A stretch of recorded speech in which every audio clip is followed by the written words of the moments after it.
கண்ணுக்கிட்ட இந்த மாதிரி ஒரு அடிபட்டுது அப்படின்னு வைங்களேன், மேல்புற தோல் மட்டும்தான் அப்படியே கட் ஆகிடுச்சு அப்படிங்கும்போது நாளடைவில் அது குறையக்கூடிய வாய்ப்பு இருக்குது. ஆனால் முழுமையாக போகாது. பருக்கள்னால் ஏற்பட்டக்கூடிய அந்த தழும்புகள் வந்து வளர்ந்துருக்காது. தோலுக்கு கீழே ஒரு குழி குழியாக தழும்புகள் இருக்கும். அடிபட்ட இடத்தையும் தாண்டி வளரக்கூடிய பெரிதாக வளரக்கூடிய ஒரு தழும்பு ஒரு விதமான மாறுபாடுகள் இருக்கும். யாருக்கு இந்த கீழாடி தழும்புகள் வரும், யாருக்கு வந்து நார்மலாக புண்ணு ஆறும் அப்படிங்கிறது சொல்ல முடியாது.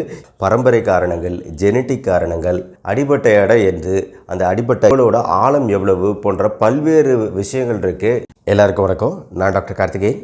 இன்றைக்கி நம்ம தோள்களில் ஏற்படக்கூடிய தழும்புகள் அதை எப்படி நீக்கலாம் அப்படிங்கிறது குறித்து பார்க்க போகிறோம். தோள்களில் பலவிதமான தழும்புகள் ஏற்படலாம்.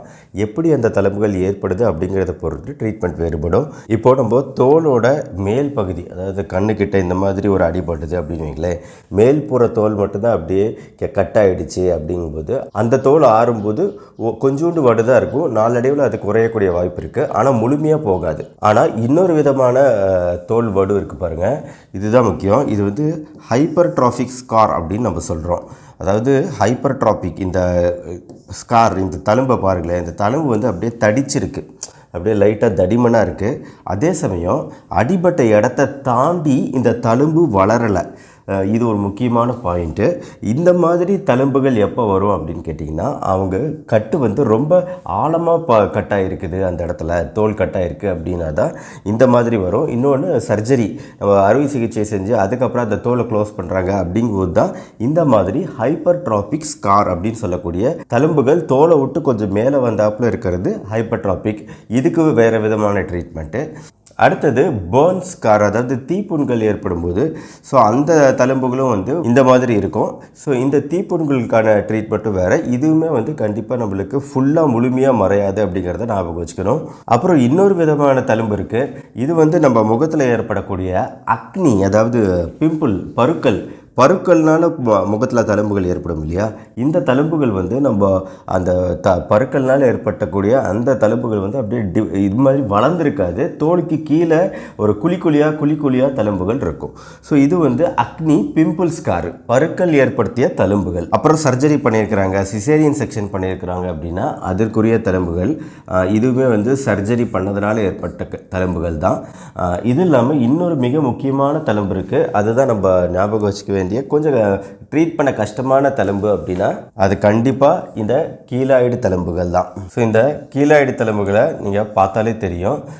அதாவது வந்து நம்ம தோலில் அடிபடும்போது இந்த தோல் பகுதியிலே தழும்பு வருது அப்படின்னா வந்து நார்மல் ஸ்காரு. இதே இந்த தோலுக்கு மேலே வளர்ந்துச்சு அப்படின்னா ஹைப்பர்ட்ராஃபிக் ஸ்காரு, தோலுக்கு மேலே வளர்றது. அடுத்து மூணாவது வெரைட்டி தான் இந்த கீழாய்டு வெரைட்டி. இந்த கீழாய்டு வெரைட்டி வந்து இந்த அடிபட்ட இடம் இங்கே இருக்குன்னா அடிபட்ட இடத்த தாண்டி வளரக்கூடியது. இது வந்து உடனே வரக்கூடிய தழும்பு இல்லை. அடிபட்டு எல்லாம் முடிஞ்சதுக்கப்புறம் ஒரு 3-4 மாதங்கள் கழித்து வரக்கூடிய தழும்பு தான் கீழாய்டு. இந்த கீழாய்டு தழும்புகள் வந்து நம்ம அடிபட்ட இடத்தையும் தாண்டி வளரக்கூடிய பெரிதாக வளரக்கூடிய ஒரு தழும்பு கீழாய்டு தழும்பு. இப்போ இந்த தழும்புகள் ஆடுறதுக்கு ஒவ்வொருத்தருக்கும் ஒவ்வொரு விதமான மாறுபாடுகள் இருக்கும். யாருக்கு இந்த கீழாடி தழும்புகள் வரும், யாருக்கு வந்து நார்மலாக புண்ணு ஆறும் அப்படிங்கிறது சொல்ல முடியாது.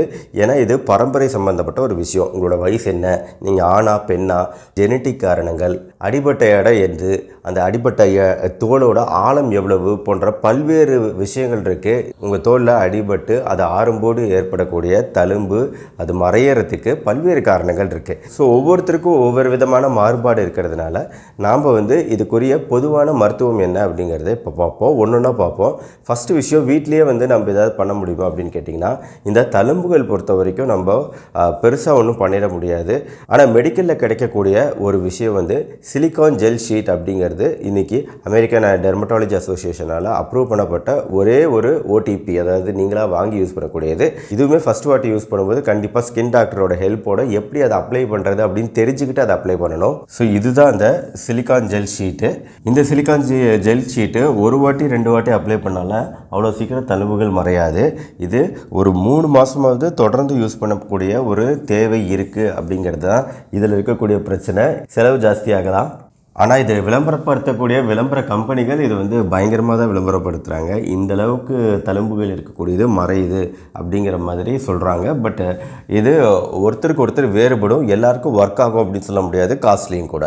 ஸோ இந்த சிலிக்கான் ஜெல் ஷீட்டை பொறுத்த வரைக்கும் எல்லா விதமான தழும்புகள், அதாவது நார்மல் தழும்புகள், அந்த ஹைப்பர்ட்ராபிக் தழும்புகள், தோல் கீழே குழியாக இருந்த அக்னி பிம்பிள் தழும்புகள், இந்த 3 விதமான தழும்புகளுக்குமே சிலிக்கான் ஜெல் ஷீட் அப்ளை பண்ணி ட்ரை பண்ணி பார்த்துட்ருக்குறாங்க.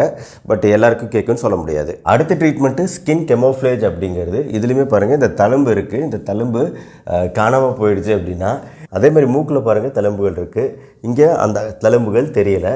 எதனால் இது நடந்துச்சு அப்படின்னு கேட்டிங்கன்னா, இதுக்கு பேர் ஸ்கின் கெமோஃப்ளேஜ், வேறு ஒன்றும் இல்லை. இங்கே மேக்கப் போட்டிருக்கிறாங்க.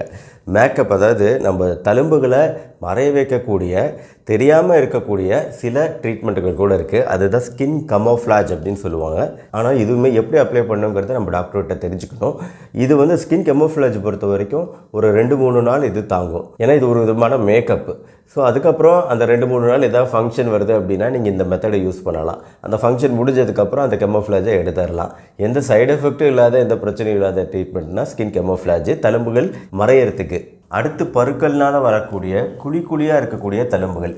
இந்த மாதிரி குழியாக இருக்கக்கூடிய தழும்புகள், இதுக்கு வந்து ஒரு விதமான ட்ரீட்மெண்ட் இருக்குங்க. அதுக்கு பேர் டெர்மல் ஃபில்லர்ஸ் அப்படின்னு சொல்கிறாங்க. டெர்மல் ஃபில்லர்ஸ் அப்படின்னா இந்த குழி மாதிரி இருக்கக்கூடிய பகுதியில் வந்து அந்த மருந்து போய் உட்காந்துக்கிட்டு, இது வந்து ஒரு பெர்மனெண்ட் மெத்தட் ஆஃப் ட்ரீட்மெண்ட்டாகவே ட்ரை பண்ணி பார்க்குறாங்க. இது வந்து கண்டிப்பாக டாக்டர் தான் பண்ணணும்.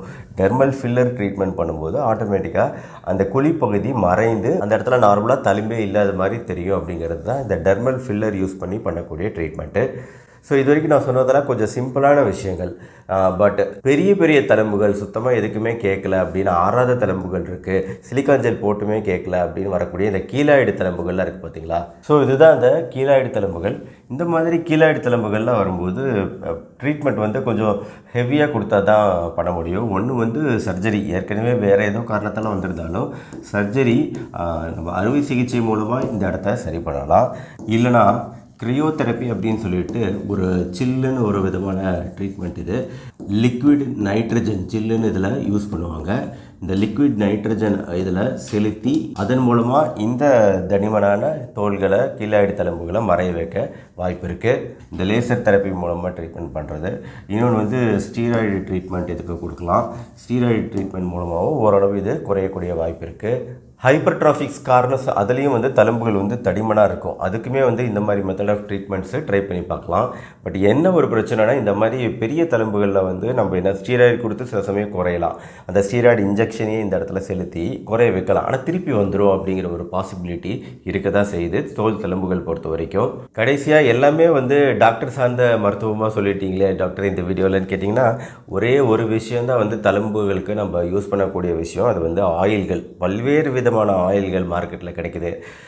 பட் ஆயில்கள் பொறுத்த வரைக்கும் ஏகப்பட்ட ஆயில்கள் இருக்குங்க. இது நான் ஒரு 13-14 ஆயில்கள் இருக்குது. இந்த தழும்புகளை மறைய வைக்கலாம் அப்படிங்கிற மாதிரி, டெய்லி அப்ளை பண்ணலாம் அப்படிங்கிற மாதிரி ட்ரை பண்ணி பாருங்கள். பட் தழும்புகளை மறைய வைக்கிறதுல ஆயில்கள் அவ்வளோ எஃபெக்டிவாக இருக்கிறதா எவிடன்ஸ் இல்லை, அறுதிட்டு கூற முடியாது. அதனால தான் நான் வந்து அந்த ஆயில்கள் பற்றி நான் ஃபுல்லாக இதில் பேசலை.